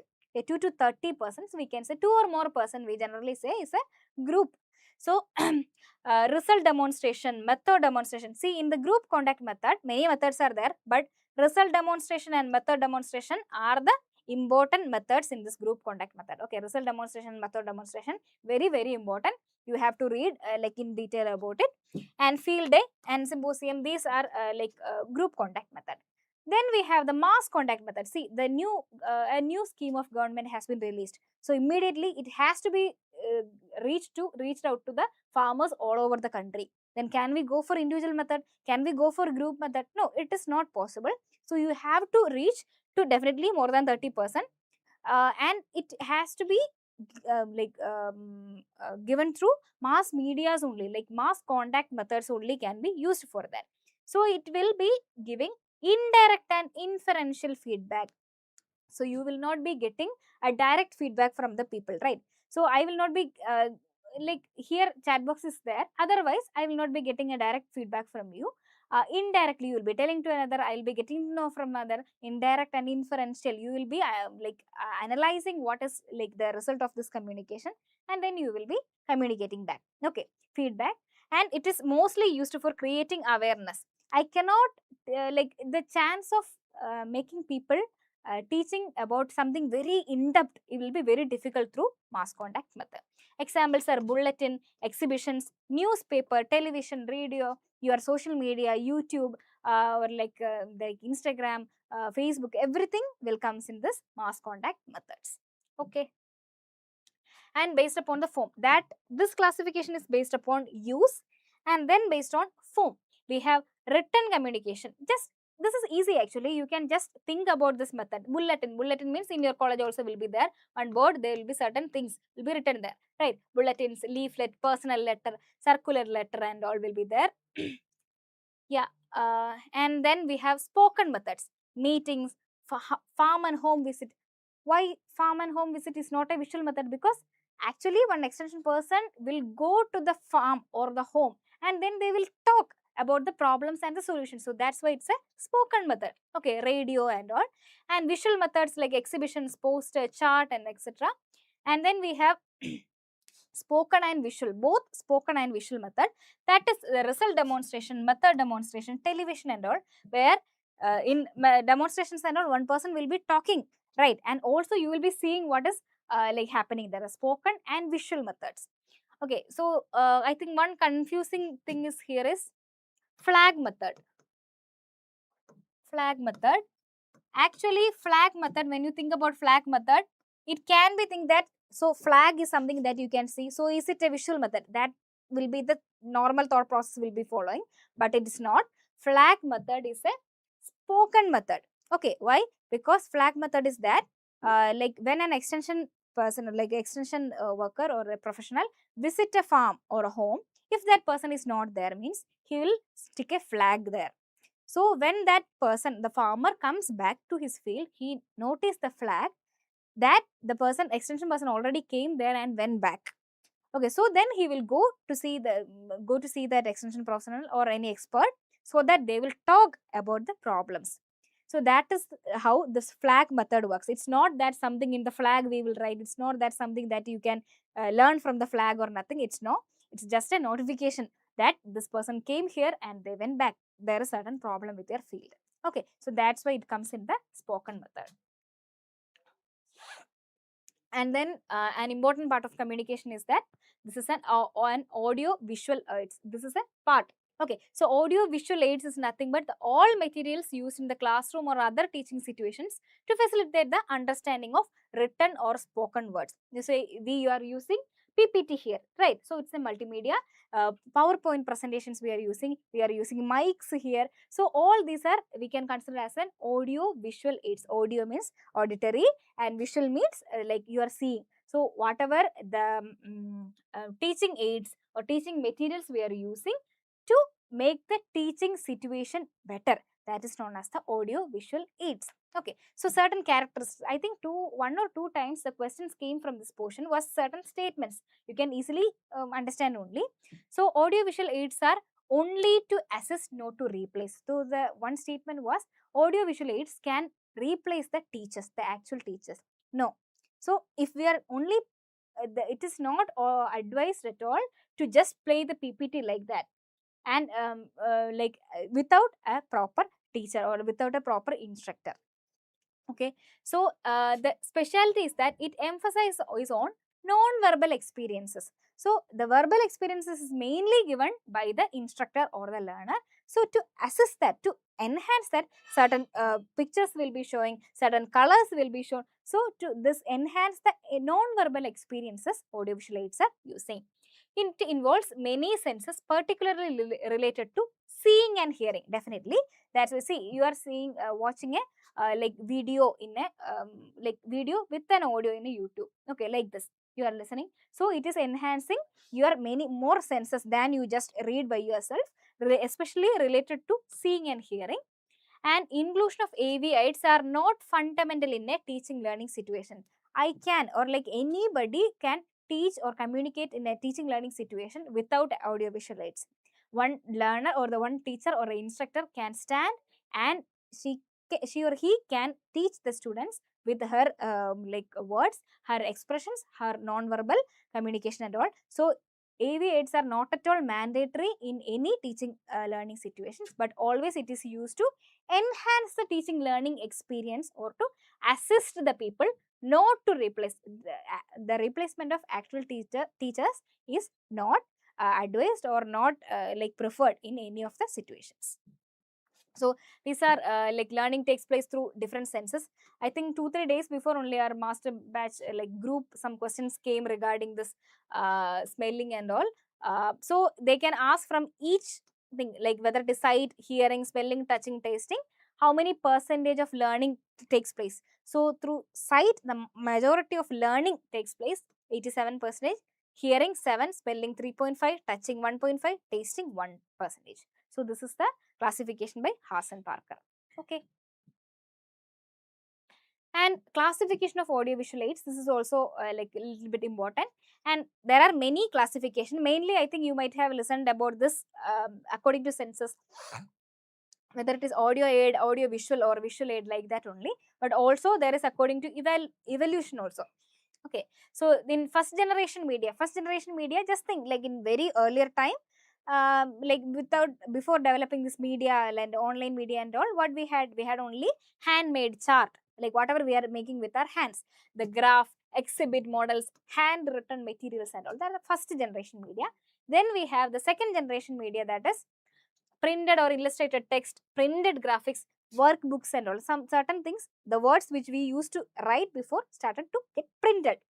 And then have third generation media. Third generation media include the more realistic things started to come. The photograph, slides, film strips, films, recordings, radio and tele lectures. So the thing is, we generally consider this television and radio always in our mind, it will be together always. But the thing is, radio is much more older. So it comes in the third generation media, whereas television comes in the fourth generation media. It is somewhat advanced, right? You can see the video at the live time video, you can see along with the audio. So that is the television. And then programmed instructions, language laboratories, electronic digital computers and all. Actually, I think now fifth generation is also started, but in the textbooks you can see up to fourth generation media. Okay, remember, television comes in the fourth generation, whereas radio comes in the third generation. Okay, and then according to the census,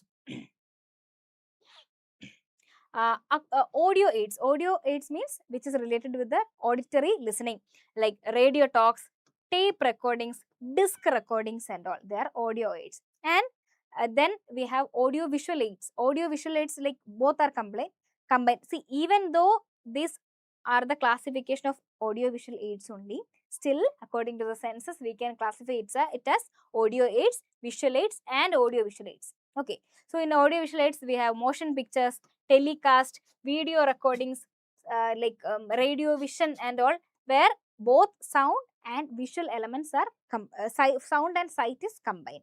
Okay, then visual aids are classified into projected and non-projected. Projected means through certain like a screen it is projected, that is films, slide. Don't think when you listen about the word film, don't think as a movie. Okay, like if you remember like in certain movies you might have seen the long strip of film will be there, right, with like photos like blueprint, what to tell, like the negatives, uh, pictures will be given, so that is a film. Okay, so slide is also not, nowadays slide means PPT slide only, but that is not the actual slide mentioned here. Slide means it's a, like a transparent sheet of like material in which the the picture of certain things will be encrypted, like the drawn or like the encrypted and all. So these are most of the things you cannot relate now, because they are very obsoleted, they are very old, and it has been replaced by many other things. But still, this shows actually some of the things that widely used in the case of extension and all. That's why we have to study. So when you think about films, it's not the movie. When you think about slide, it is not the PPT slide. Okay, they are certain other visual aids, where when you pass light through that, you will get an image on the screen. So that is the projected visual aids. Film strips, opaque materials, overhead transparencies and all, they are different types of projected visual aids. And then we have non-projected. Non-projected means you are not projecting in a certain screen, like flashcards, flannel graphs, chart, flip books and all. And these are many types of non-projected visual aids. Okay, the thing is, for about each and every audio visual aid, there will be certain specifications. So try to remember as much as you can. Okay, so for example, regarding the flashcard means, see, one after another, it's like a like many like cards will be there. In each one, one picture will be there. Okay, so one after another we will be showing uh, the cards. So that is a flash cards, we'll be flashing the messages. Maybe if you want to sow a seed, then first card will be like prepare the land, second card will be the do the plowing thoroughly, and third card will be put the fertilizers, fourth card will be plow the like put the seeds. So that is the flash card, one after another it will comes. So for um, 10 to 25 people, if the number of people who are seeing, I am showing the flashcard to 10 to 25 people, then the size should be 10" to 12". Whereas if it is 30 to 50 people, if it's a large crowd, means many people should see what it is written, right? So the size, letter size should be more. So the flashcard size should be 15" into 20". Okay, so this will be the size. And what is the number of flashcard? That is 10 to, that will be 10 to 12. Okay, and regarding flannel graphs also, flannel graphs, it is also known as the Khader graphs. Flannel graphs is also known as the Khader graphs. It's like a a board will be there, in that certain things will be sticked. So one after another, the information written on each strip will be removed. Okay, and then we have flip chart. Flip chart, think of your table calendar. So one month is ending, you will be flipping it back, and the next month will be there. So in the same way, the information is also given in a order, in a manner which is arranged like a calendar. So one after another, you can see the next one. That is a flip chart, where you flip it. Okay, and regarding the poster, the ABC principle of poster, I think you must be all familiar. ABC means attractive, brief and clear. Okay, attractive, brief and clear is the principle of poster. Whereas in case of journalism, it is accurate. The A stands for attractive in poster, whereas in journalism, it stands for accuracy. Okay, and then certain things, the specimen means the sample which represent the whole. Okay, in your like in your labs and all, you might have already certain specimens, the live actual samples which represent the whole. And then model is the miniature replica of an object. We will have the model of our institution in the lab, which means we are making it in a miniature replica of that. And diorama is like the scenic representation of the original with specimen, model and painting. It's like, I think in school and all, in certain fairs, we used to make certain the Amazon forest and all. So there it's like certain, sometimes samples will be there with the actual Moses will be there, and certain paints will be given in that, and then certain specimens will be there, and some models will be, like volcanoes models and all will make, like together we are making a like scenic representation of a forest with many things. So that is the diorama. Okay, and then we also have projected see, each and every methods, many methods are there, and you have to read each and one after another, and many numbers are there. So like what should be the optimum size to to read from the top to bottom, from the bottom to top. So the numbers are very important. If you are reading the instant extension education by Shruti, that will be very useful for you, because if I am starting to tell the numbers, it will be just too much for you to remember. So if you can read that, I think many of that numbers have concisely given in that book. Okay. And then we have the projection systems. Three types are there: direct projection, indirect projection, and reflected projection. Direct projection is the most commonly used. So from one medium, one light is passed through the mirror, and then it is projected in the screen. Okay, the object will be kept within the light and the mirror. And then in indirect projection, the overhead transparency, like overhead, the projector will be in the back of your head, and the light will be passed on above your head, and you can see there. Okay, the indirect projections, it is known as indirect projection because not directly, the light is not passed through directly to one lens and all, like many complicated things are there inside. Okay, so you don't need to get into too much of the details. Just think the examples of the overhead projector and lantern side projector, indirect projectors. Okay, and then reflected projection. Reflected projector is also like when light is passed, then there are certain mirrors, the light is get reflected and all. So then at the end it will reach into the screen. That is example is opaque projector, or it's also known as the epidiascope. Okay, epidiascope, the reflected projection. These are three different projection systems. Okay, and screen size, we should follow the 2:6 formula. I think there are certain angles are there for each type of screens, and there are certain screen sizes there. So generally we should follow the 2:6 formula. 2:6 formula means, see, you are going to a movie theater or something, so there will be certain rows will be given there.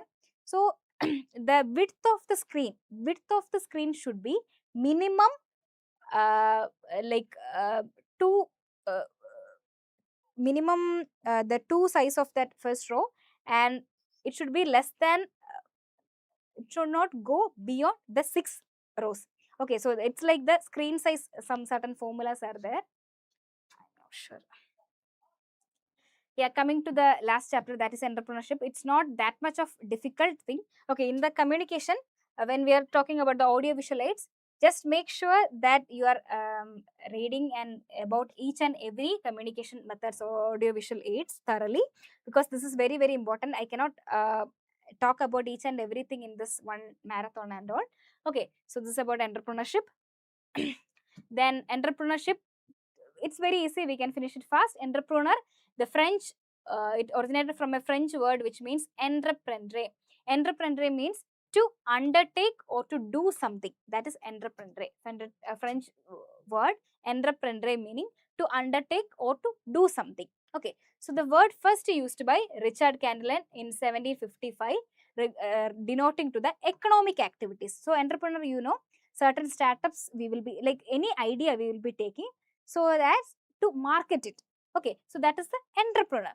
An entrepreneur is the agent who buys factor services at certain prices with a view to selling the products at certain prices, at uncertain prices. Yeah, so it's like when you are buying the flour, when you buying the water, when you buy the salt and all, you know how much price you have to pay to get the ingredients. So but when you mix it and you make your own bread by yourself, then you don't know at how like you can decide at what price I have to sell it to the market. It can vary, it might be more, it might be less and all. So uh, that is about the entrepreneur. So Richard Candeland's definition is important, you have to listen. And then there are certain different, the entrepreneur is different from a manager. So how they are differing? So entrepreneur is actually an innovator. It should be, when we tell entrepreneur in our terms, that should denote a innovator. It should be innovation product should be there, which means the product which I am going to sell into the market, there should be something new in that. It can be the idea, it can be the process of making it, it can be the product, or it can be the service, it can be the market. Something new should be there to the user. That is the innovator. Whereas the manager, like, he just manages the business on established rules, policies, and procedures. Okay, and the entrepreneur will be the moderate risk taker, because they won't take a very high risk. Entrepreneur, there is always a risk, but it is not a high risk. Instead, it's a moderate risk, and there will not be any more motive for profit, because he is most interested in selling his product. Okay, to show his innovation in any way. And whereas in manager, for them, they are interested in the salary, so profit will be there, like motive for money will be there. And entrepreneur is self-employed, like I will be the boss of myself. That is the concept of entrepreneur, that the whole company runs on the employment of the same person who establishes it. Whereas the manager depend on the employer is the person who is giving the job to you, right?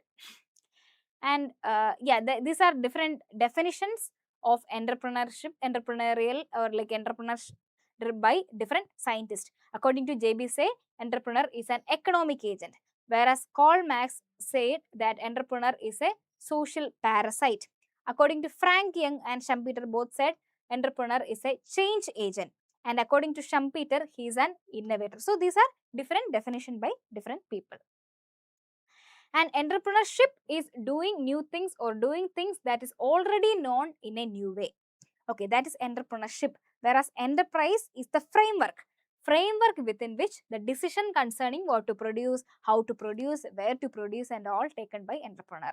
So it's like entrepreneurship is actually the process, and the entrepreneur is the person who conduct that, and enterprise is the actual business unit of that. Okay. And then these are some of the classification of entrepreneur. There are so many classification of entrepreneurs, but still you have to like understand the main classification. One is by Clarence Danhoff, that is the innovative entrepreneur who actually innovates something. Adaptive or imitative entrepreneur who takes the idea of an already successful technology and then doing it by his own. And then Fabian entrepreneur who are like timid and cautious, they don't like adapt to changes that easily. And then the drones, or known as the conservative or orthodox and all. See, some of the jewelry makers or the mithai makers and all, they were very like family business oriented. They were very very orthodox, very conservative in nature. Whatever they used to follow, they will follow that only. They are known as the drones. And also, according to Arthur H. Cole, there are empirical entrepreneurs who follows the principle of rule of thumb, and like they don't do anything very revolutionary and all. Much changes will not be there. That is empirical entrepreneur. And then they have rational entrepreneur. Rational means informed, rational. They know about the general economic conditions and they take revolutionary changes. They are rational entrepreneurs. They think rationally. And then there is cognitive entrepreneurs. Cognitive entrepreneurs are very well informed about what is going around them and will take very take complete break from the existing scheme of enterprise. They can like dramatically change whatever it is happening in that enterprise. That is the cognitive entrepreneurs. Okay, then there are also other types like managerial enterprise. Managerial enterprise means they will not be interested in keeping new and new ideas or new and new products and all, nothing. They just want to keep it in a managerial way, like they established a product and they just want to continue it only like for a long time. So for example, Professor Mohammad Yunus, that is a like example of Grameen Bank which started in the Bangladesh. Okay, and then there is empire builder. Empire builder means they will keep on undertaking many different enterprises, like for example Tata or Birla. Like if we are saying, they have the airlines, they have like jewelries, they have like cars, they have electronic equipments. So from one enterprise to another, they will be keep on changing. That is the empire builder. Okay, And then two things you have to remember. One is entrepreneurship development cycle, EDC. That is, they have 3 steps. That is stimulatory. Stimulatory means you have to give the information, you have to give the motivation to the entrepreneurs and all. That is a stimulatory phase.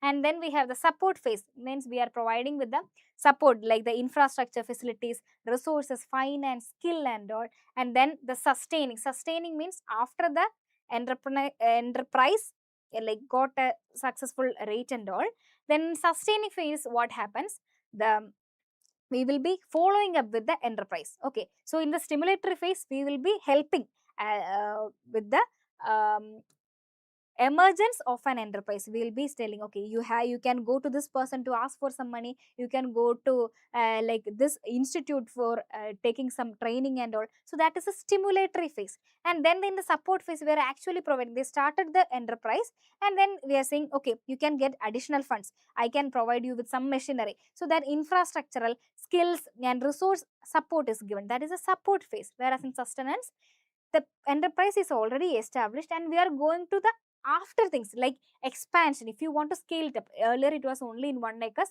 you want to spread it into 20 acres. Expansion, modernization, diversification, or rehabilitation of sick units, which means maybe some enterprises will be falling sick in certain branches, so we can help them to revive in that sick units and all. So this is the third phase, the sustaining phase. Okay, so this is the entrepreneurship development cycle stages. And also the models of entrepreneurship is very important. There are mainly 2 models we talk about. One is the conceptual model of entrepreneurship, or the eco model given by John J. Kao. K-O. John J. Kao is given. The conceptual model is also known as the eco model. And also we have the integrated model of entrepreneurship given by Abdul Aziz Mahmood. Okay. Yeah, and there are so many theories about entrepreneurship. I think we cannot explain it one by one, but just remember what is the theory that is coming under the group. Okay, sociological theory, there are 4 theories. Theory of religious belief, social change, entrepreneurial supply, and group level pattern. And who gave the theory, that is important.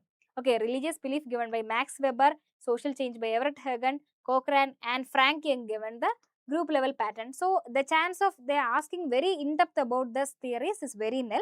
The max they can ask is the like this theory of social change comes under which theory, whether it is a sociological, whether it is economical, whether it is a cultural theory, and who proposed that particular theory.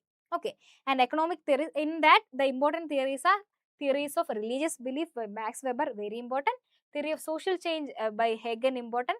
Theory of group level pattern by Frank Young. And also in economic theories, innovation theory by Schumpeter, and theory of risk bearing theory by Knight. Risk bearing theory by Knight is also important. And in cultural theory, there are only 2 theories. One is Hosselet's theory and another is Stokes theory. Stokes. Okay, so just have a look at it. It's not that important, but still. Then the thing, one more question from entrepreneurship portion is the institutions for entrepreneurship. There are many institutions are there, like which is in the previous, we started very early. You have to study 3 things, the expansion of that. Okay, they might give the name SIDBI or SIDO like that. So you should have the know the expansion of it, the place of headquarters. Okay, the chance of asking the year is very less, but still you whatever is given you can study that, but you should remember where is the headquarters and what is the main purpose of it. Okay, 1 or 2 sentences about that also you can read. So some of the important institutions are, one is SIDBI, Small Industries Development Bank of India, like now. So it has a very like important subsidiary that is Mudra. And then Small Industries Development Organization, SIDO. SIDO is an apex national level government organization for entrepreneurship development. So the terms are important. The apex national level, some are central level, some are apex national level. Okay. So the SIDO, like the headquarters is in New Delhi. It started in 1954. And then you have SSIB, then NIMSME. This is also important. I'll just put the important ones. NIMSME, National Institute of Micro, Small, Medium Enterprises. NIMSME, which is the headquarters is in Hyderabad and started in 1956. Okay. And then we have Central Level Infrastructural Development Organization. Remember for what purpose each institution is. Okay. Infrastructural development, two institutions are there. One is NSIC, National Small Industries Corporation, and second one is KVIC, Khadi Village Industrial Commission. KVIC Act came in 1956. Okay, the headquarters is in Mumbai. Khadi Village Industrial Commission. And then we have EDII, Entrepreneurship Development Institute of India in Ahmedabad. And they produce the Journal of Entrepreneurship. Okay, Entrepreneurship Development Institute of India. One time they asked, like, it is sponsored by what are the institutions? Okay, so it is sponsored by many things actually. The IDBI, Industrial Development Bank of India, ICICI, IFCI, and SBI. This much in depth, actually studying this much in depth for each and every institute is very difficult. But like, we can just hope that they will be asking from the basic only, but try to remember at least the previous year questions. Okay, so these are the sponsoring agencies of EDII. And then we have IIE, Indian Institute of Entrepreneurship, Guwahati in 1993. So this is in Guwahati, Assam. So this institute is mainly to develop the entrepreneurial skills of the people in the northeast region. Okay, and then we have NISBED, National Institute of Entrepreneurship and Small Business Development in Noida, started in 1983, and NSTC, National Skill Development Corporation and all. One thing you have to remember, the Ministry of Skill Development and Entrepreneurship started in 2015. Recently only within this 10 years of time, the Ministry of Skill Development and Entrepreneurship has started. So nowadays, it's in your curriculum also, I think the curriculum has revised now to include entrepreneurship as one of the very important like thrust area of the government. Okay. And then we have Technology Incubation Centers, TBI. These are some of the recent things. Okay, Technology Incubation Centers, TBI, hosted by ICAR NAM. Like many technology incubation centers are there. One of the important one is hosted by ICAR NAM, is known as the AIDEA, Association of Innovation Development of Entrepreneurship in Agriculture. Because it is related with the agriculture, this is important. That is the AIDEA. The name you should remember, AIDEA, the Association of Innovation Development of Entrepreneurship in Agriculture, AIDEA. Okay, and then in IRA also there is a Tech Innovation Hub and Agribusiness Incubator is there, that is known as the Pusa Krishi. Okay, in ICAR IRA, the tech incubator is known as Pusa Krishi. And the thing is, types of enterprises, we said especially in the rural context, the micro, small and medium enterprises are very important, especially for the women entrepreneurship and all. It is important. The thing is, it recently got revised. That's why it is included, because there's a chance that it can be asked. Okay, so what is the investment and what is the annual turnover of each of this classification? Like for micro enterprises, investment should be 2.5. It should not be more than 2.5, and annual turnover is not more than 10 crores. The enterprises which comes under this category is known as the micro enterprises. And in small and medium, accordingly, there is different 25. The thing is, it's difficult to remember everything. It's understood. Just remember, the investment goes like 2.5, 25, 125. 2.5, 25, 125. This is the investment order in for micro, small and medium. Whereas in annual turnover, that is 10, 100 and 500. Okay, so this is the types of enterprises. Because it got recently revised, there is a chance that it can be asked. Okay, so I think that's it. Yeah, I think that's about the revision class. Because entrepreneurship, it's not, even though it's not that much of an important portion also, there is chance that always it can be asked. Okay, so this is about it. I am sure that like we cannot cover all the portions in this revision marathon and all. So just have a revision, even though you know the portion also. Just listening once again won't do any harm. Like you can listen. If you are like very comfortable or very confident and all, it's fine. It's according to you. That's why it's like it's not a compulsory session. It's according to you completely. If you want to listen, you can listen. Then definitely it will help you. As whichever the portions I was saying, many questions came from that portions, that's why it is included. Okay, so then go now. Nothing can overcome by your own work of reading your own textbook and you reading like the question, doing the questions by your own everything. So you have to do this all. This is just a push from our side. Like I said before, like again, you can purchase if you want to do, if you feel like you know the concepts already, you just want to practice only, then you can practice a mock test bundle. It is available for 399, and you can join if you are preparing for the upcoming courses like in 2027 and 2028, you can join there. Okay, so that's it all. I think yeah, definitely it was a long class. I think 2 hours 10 minutes it went. Thank whoever stayed. Thank you. And if you are comfortable with learning your own textbook, you can definitely follow your own instinct. But if you feel like if you want any support, if you want any classes to be heard, you can join in the classroom. Okay. Thank you so much. We'll see you with the next part.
Done. Like this one.